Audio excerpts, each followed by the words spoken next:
Hi everyone, I'm Ken from CryptoTradingKS. If you're new, a very warm welcome and welcome back CTKS family. Here, you'll learn how to become fearless inside financial markets.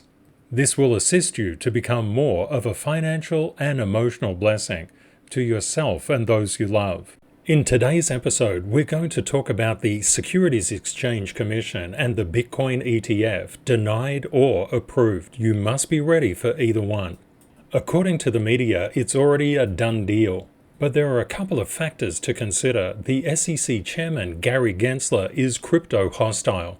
Elizabeth Warren is crypto hostile. Jamie Dimon is crypto hostile. The banking system is crypto hostile.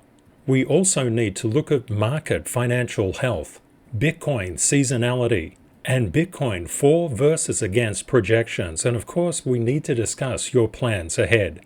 A very special thank you to Tales from the Man Cave who put together this thumbnail. Wow, what a talent. If you like the content, please subscribe and smash that like button. All the indicators that I use on the daily video come from the service at ctksmethod.org. Let's run the numbers.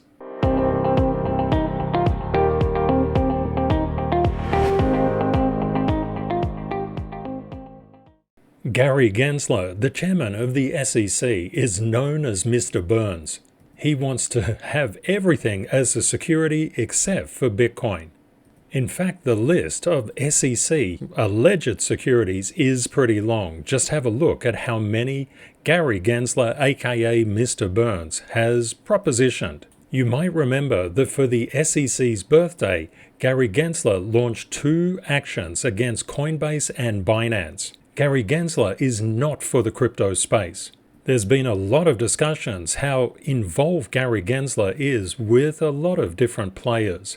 And here we can see Senator Warren making her introduction. Senator Elizabeth Warren is putting together an anti-crypto army.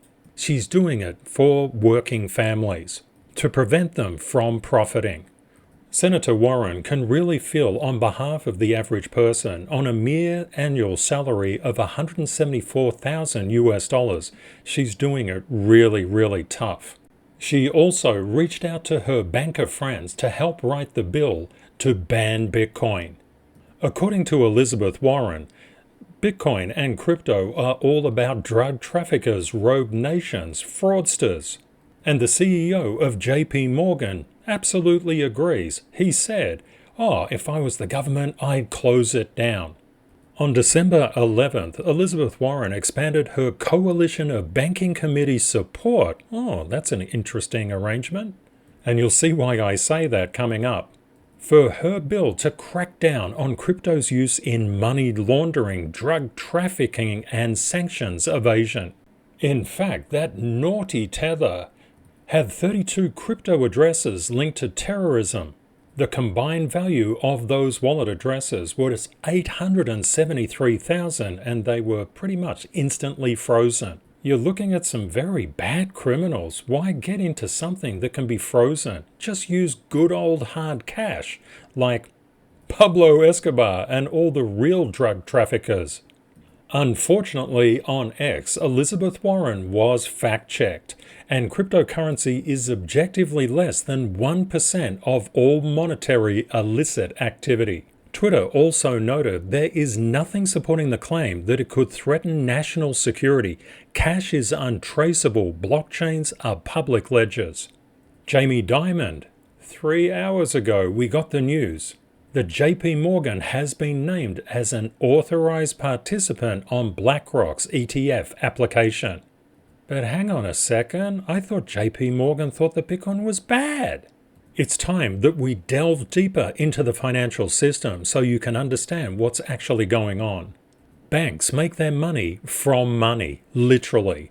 Depositors come in and hand the banks money, and then the banks loan that out.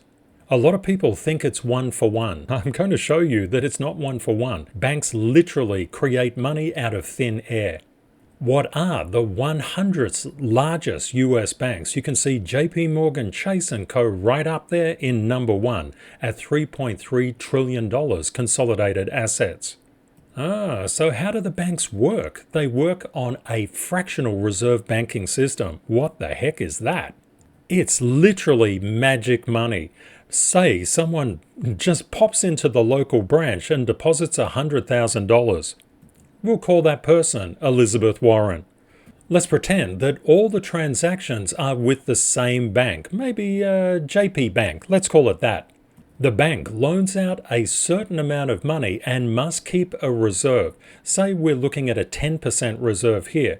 So Elizabeth deposits $100,000, which is just a minor amount for her. After all, she's got so much money, into JP Bank, and JP Bank loans out $90,000 to another person.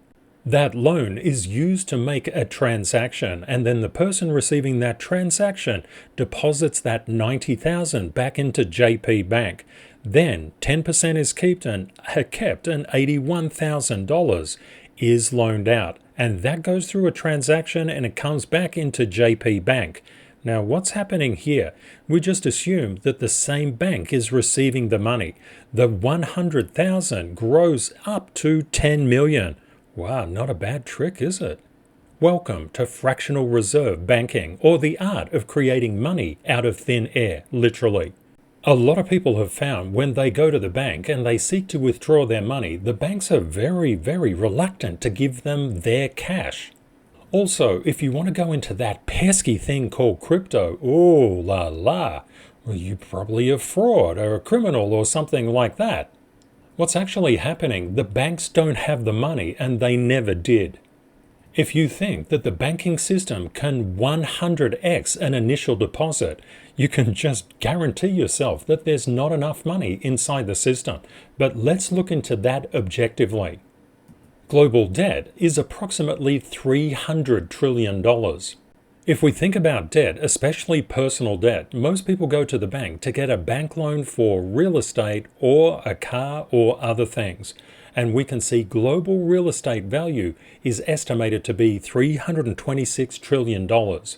People understand the concept of money as coins and banknotes. Currently, globally, throughout every single country in the world, that totals $8 trillion. That is not much money. Therefore, the ratio of global debt to cash is literally 2.67%. It's tiny. Therefore, when you look at consolidated assets in the trillions, that's not really including cash. It's all made up magical money. Except for around 2.5%, say 3%, let's be generous. So what do the top bankers in the world do? They're, of course, deeply opposed to crypto. Why in the heck are they deeply opposed to crypto? Jamie Dimon, the CEO of JP Morgan, said, "If I was the government, I'd close it down." Yes, he's got an Arnold accent. Why would he want to close it down? Because crypto represents a leakage outside the banking system. Literally, news just in, BlackRock has named JP Morgan and Jane Street in its Bitcoin ETF amendment. Remember how Jamie Dimon said the only true use case for Bitcoin is for criminals. JP Morgan is deeply embedded inside the financial system. It's a very important organization. The longer you live, you find that there's so many anomalies with and between what people say and their actions. This little graphic can really help you to understand the financial system as it stands now. When people go into a bank, they use that money. They have a certain amount of savings and the bank creates 100x, depending on the reserve requirements. If reserve requirements go up, the X goes down. But if the reserve requirements become less, they can print more money out of thin air. That money goes into loans and credit cards and houses and cars and all sorts of things. If it stays inside the banking system, all is good in the world. But what about this pesky crypto that breaks people out of the existing financial system and lets them be their own bank? Well, the banks don't like that. They want their 100x's. How do the banks dissuade or try to convince people not to go outside the banking system while they close the on-ramps and off-ramps to licensed crypto exchanges? The recent events inside India give you some sort of perspective on what's happening and how threatened the existing financial system is over crypto. The fiat Ponzi system is exactly that. They print money out of thin air. Some cryptos do this as well, so be aware. But the bankers, the politicians, don't want this thing getting in the road of their money printer. What do? They throw a lot of media campaigns, and of course the Securities Exchange Commission comes in and says, oh, you're all a big security. One thing to note, if something is a security, the SEC gains a little slice of the fee pie. A lot of people don't realize this. The in excess fine of $4+ billion from Binance is very good for the governments to chalk up their coffers. This is the government trying to raise funds any way it possibly can. Why are they doing that? Because when you look at central bank balance sheets, and this is an example of US government debt from 1940, look at that, it's just exploded. They need to make money, and they need to make it somehow, from somewhere. You can be assured that the next place they're going to make it from is AI. Established players hate change, especially invention and innovation. Just think about the taxi drivers versus Uber. There was so much legal action from the taxi associations against Uber, but Uber is still here. The same happened with Airbnb and the hotel associations. We're seeing the same thing occur with Bitcoin and the banks, or crypto and the banks. This is just part of innovation theory. When the banks gain enough control over the crypto space, it will suddenly and instantly become safe. Now that you have a really good understanding of the banking system and why they want to keep it closed, they don't want people to take money out of the system, and they're doing everything they can to possibly prevent and fight a psychological war with people to say they don't own their own money and they don't have the right to put it and spend it wherever they want. Inside Australia, and this is something important to note, Commonwealth Bank limits monthly withdrawals to crypto to 10,000, and that's not guaranteed. If you're with Suncorp Bank, be very careful. They've introduced new measures that they basically block your account if you do anything crypto related, which is utterly nuts. National Australia Bank is getting really bad on crypto withdrawals.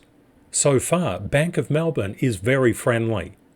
I think this is a really good thing to discuss inside the comments. As a community and as a crypto society, we can vote with our feet and pull the money out of the banks that aren't serving our purpose. Now it's time to look at market financial health and then Bitcoin's seasonality and getting some projections together as to what could happen next. In this particular screenshot, what I've done is overlay the SP500 directional movement against Bitcoin. You can see as the main markets were coming down, Bitcoin and crypto were also coming down. But as Bitcoin and crypto rallied, so too did the main markets. We would expect Bitcoin and crypto to keep on improving in price if the major markets keep on improving in price as well. If they come down and start to retrace, because just remember, price is always moving in a wave, and that is a really steep, very steep incline, almost like that. The reason that we look at the US markets, they're such an amazing composition and they dominate global stock markets. In fact, the market cap of the S&P 500 is in excess of $36 trillion. One thing that we're seeing, the markets are very overbought at the current time. I've been saying this for a while now. When we do our timing cheat sheet, and this cheat sheet is available, free template at ctksmethod.org. This one I did last night. One thing that I'm noticing, the DXY, the dollar-yen combination, the yields are very oversold at the current time, and they're starting to bounce up. We're also starting to see a little bit of weakness in the Forex pairs. Silver has had a cross under. When gold and silver go down, it's not so much that we're interested in gold and silver, but you can be, of course, if you want to be. Gold and silver are very sensitive to the DXY and yields. Silver recently did a cut under. This is showing us indirect strength in the yields and the DXY. It's something to pay attention to. Why is that important? Because if the dollar and yields come up, it will push junk bonds down. The major indices and the components of the stock market will go down as well. And Bitcoin, total market cap, all the crypto space will go down as well. There can be lags, so just be aware of this. Timing is always done earlier. Earlier is better. If you time it after the fact, that's not really good timing. One positive note is to see Apple and Microsoft just slightly improving. That's good news. When this cheat sheet was done yesterday at 8:30 at night, we saw so many long liquidations. It was almost the parallel, the inverse of what happened the day before. We can see some of the heat coming out of the crypto market. One thing to note, if the VIX starts to jump up and it's very oversold at the current time, if the Forex pairs that favor the US dollar, such as the dollar-yen combo and the DXY, these start to come up, the euro dollar and the Aussie dollar start to come down.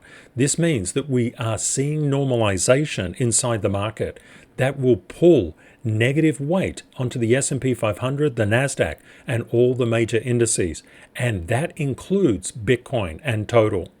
Remember, the total crypto market cap, well, the entire crypto market is a little over 50% of the value of one company, Apple. There's a very big difference between long-lived effects and short-lived effects. Bitcoin is without question going up. But the institutions, they don't want to pay full price, and when you feel absolutely certain you're on the right thing, there's a very big rule that you need to keep in mind. That rule is 114. Markets penalize certainty. What does this actually mean? When everybody is certain that something's going to happen, you can be pretty much assured the opposite of that thing is going to happen. This is because most people are emotionally driven inside financial markets. They are not data driven. They don't do the science behind price. This is exactly why you need a strategy. If the Bitcoin ETF is not approved, and I'll show you something momentarily that will give you a very good indication as to what could happen if that happens. You must be prepared for the downside. You must also be prepared for the neutral side and the upside. I'm going to show you levels that will give you a very good insight on where things could be going. Markets always move in a wave, so please be aware of that. Again, many thanks to Tales from the Man Cave, who very expertly put, who's that? That's Gary Gensler. And he's playing Gandalf. The Bitcoin ETF shall not pass. Thank you, Tales. You're an awesome talent, my friend. What's a potential worst case scenario if Bitcoin and the Bitcoin spot ETF doesn't pass when people expect it to pass? That's an interesting thing that you just said, Ken. You said when people think it should pass. The Bitcoin ETF will pass, undoubtedly. I'm absolutely assured of it, but it may not pass when everybody thinks it should. If it doesn't pass then, people are going to panic. If people panic, they are very likely to sell until they find structural support inside the market. What I believe would be a potential worst case short-term impact could be the 24,302 level to the 26,030 level. One thing to note, it first has to pass through this structural support area from 28,394 up to 31,864. There's a lot of structural support underneath Bitcoin, but panic can cut through it, so please be aware. This is why you need to be independent of financial markets. If you know the structural levels, you're safe as a bank. But to take advantage of these spikes in volatility, you must have your orders waiting. That means that you can't be fully invested at one specific time. If you're fully invested, you have to divest to make sure that you can buy at lower levels. Of course, everybody has their own strategy. They have their own time horizons. But I always have free cash to deploy at lower levels because crypto is incredibly volatile. And of course, all price moves in a wave. You need to have your orders before it spikes down. If the price does come down, you're going to get the retail view of trading just plastered everywhere. This kind of stuff, although very cute, is completely misleading. Professional traders don't do this. They love the red. They get onto the right side of the percentage and they're going long at spot. The retail view is very dangerous because what it basically says, if the market's not going up, you cannot make money. Most people think that you can only make money when there's a bull run. Through the CTKS method, we can make money at any time. All you need to know is where the structural support levels are and the structural resistance levels are as well.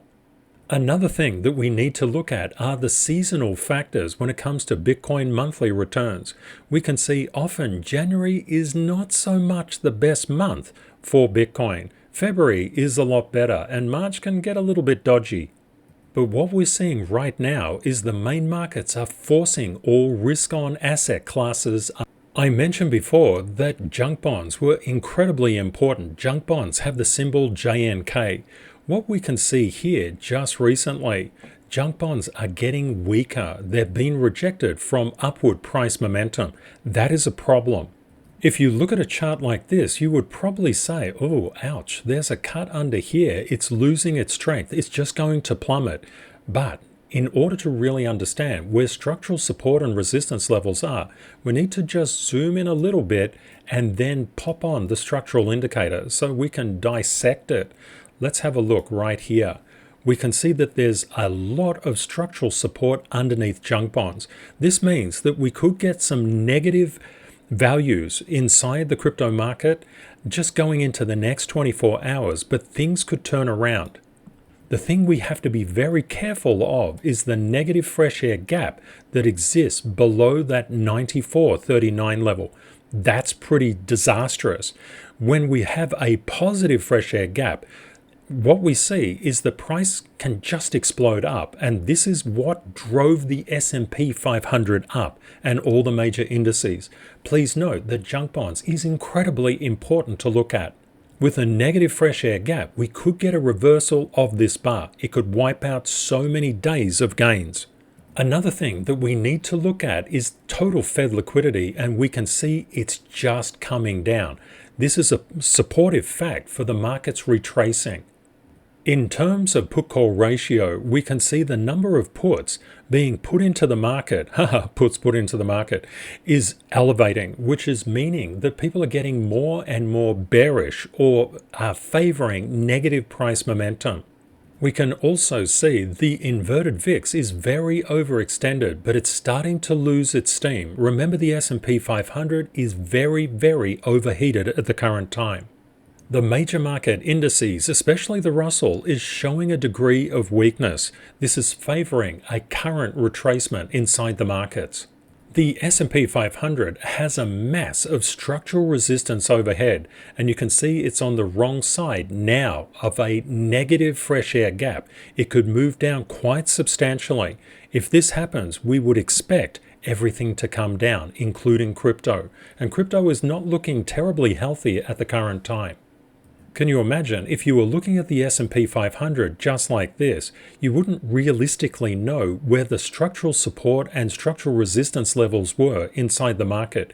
You wouldn't know how strong they are. You wouldn't know where things could turn around. That's the power of the indicators. The euro dollar, which currently moves in an inverse direction to the DXY, we can see it's starting to weaken, potentially a cut under right there. This is negative pressure and positive pressure for the DXY. One particularly good piece of news is that the underpinning support underneath Bitcoin from 39,170 to 41,718 is really, really strong. And this will keep Bitcoin up and suppress its negative price momentum for a time. But if the S&P 500 comes down and people panic that the Bitcoin ETF is not approved when they expect it to be approved. If you were a banker, would you approve the Bitcoin ETF when the street thought it would be approved? No, of course you wouldn't. That would be illogical. You'd delay it. And then when everybody panics, you would be buying on the way down, saying thank you very much. Currently, there's also a fairly good support level from 35,191 to 36,075. Now we're talking about the negative side. What about the positive side? Let's have a look at that for a moment. If we get above this 46,187 to 46,818, there are structural resistance levels in here, but I didn't want to draw them out because the major structural resistance is up here. You need to know where things are going from a probabilistic stance, from 61,848 to 73,915. There is a ton, and I mean a ton, of structural overhead resistance. One thing to note, we use Objective Dynamic Market Structure, or ODMS, which is called CTKS structure, to mark up our charts with standards-based Level 1 and Level 2 certification. This means that it's dynamic market structure. It's not fixed market structure. This means that next year, when the Bitcoin indicator comes out, all of these levels will change. That's how it works inside financial markets. And next month's update is a huge one. Everything changes. This video is all about what is your risk management strategy. If it goes up, what are you going to do? If it just consolidates, what are you going to do? And if it plummets in value, what are you going to do? You must be prepared for all three cases simultaneously. The word on the street and inside media is everything is approved, but hang on a second, why isn't the price action reflecting that? Because the crypto market is a tiny market. It can move out of sync with the stock market, but not for long. If people pull their money out of the stock market, they're going to be pulling it out of everything, including gold. Just pay attention to that one. Until things start to normalize, then they'll go for it. When you look at a price chart like this, there's really no way of telling what the structural levels are. And in yesterday's video, I talked a little bit about structure. With CTKS structure, you're actually marking up all of price data. Well, let's turn that on and see what we're seeing. Yeah, this is a problem. You can see this $1.633 trillion mark has acted as an absolute barrier. We did come up and momentarily touch that 1.684, but that was short-lived. We're now starting to get underneath a lot of selling structure. This is why the market is turning negative. The worst thing is that we have a negative fresh air gap. When we have negative fresh air gaps, things can move down very, very quickly. When it gets caught inside structure, you get this variability like you see now. But when it gets into a negative fresh air gap, it can do things like this. But it also can come back up as well. That's why you must be in a state of mind that you can take the volatility and profit from it. Structure is vitally important. When I talked about the particular levels, these SLs or Stanfield levels that are drawn up through level 1 and level 2 standard certification, what we saw is just, we'll pop that off for a tick. We saw that Solana was coming up and it was retracing. The purpose of drawing out structural support levels is this is where price rebounds, and it did rebound from there. I've done some really 4% plus trades, some really nice ones on this movement. It's been fantastic. In times of market turbulence, which means every day inside the stock market and crypto, it's vital to know where the market structural levels are. We saw the SP 500 come into very steep structural resistance and get rejected from it. This is causing risk-off activity across every asset class, including crypto. All of these Tier 1, Tier 2, and Tier 3 charts are intercorrelated and interdependent. The indicators that I use in the daily videos are available from ctksmethod.org. We looked at the Solana one. We looked at the Bitcoin one. We looked at the SP 500 as well as junk bonds. But all of these indicators are available and you can learn how to do it yourself, and I've got a very special treat for you. I have a very special gift. It's a near total scholarship for both Level 1 and Level 2 CTKS Method Standard Certification. To be eligible, all you need to do is to subscribe and watch 3+ videos before episode 1000. Find one rule from each video and note the timestamp and what the rule is. And then just directly message me on X/Twitter with your 3+ rules and your 3+ timestamp links. This very special gift ends at midnight New Year's Eve, so if you want it, please go for it. And if you have friends or family who could benefit, please let them know. In Level 1 Standard Certification, you learn all the foundations that you need to learn in order to mark up the very basics, the very fundamentals of the charts. In Level 2 Standard Certification, that's where all the magic happens, and Level 2 is quite involved. This is where you draw up those SLs, those dashed and dotted lines, those horizontal lines, and you also get a certificate. When you've done Level 1 and Level 2 Standard Certification, you'll be able to draw these lines on your charts, and it can apply to any chart that you're trading or investing in, or just interested in marking up. You'll understand how all of these lines work, how we cover off all the price action. It's incredibly valuable to understand where there's resistance. We're going to get sellers coming into the market and pushing the market price down until we come into structural support. The real question now, what do you do with Bitcoin or crypto? And you know that if Bitcoin is going up, your cryptos are going up. If Bitcoin is dying, your cryptos will be dying far, far more. Please let me know in the comments, what strategies are you taking at the current time? The major question you need to ask yourself, will you buy, will you hold on for dear life, or will you sell? How are you doing your three-dimensional risk management?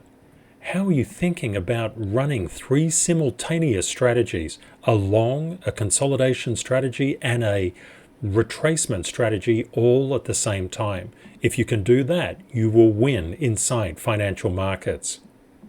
Have a great day or night ahead, my friends, and Kate and I look forward to catching up with you again tomorrow. Bye for now.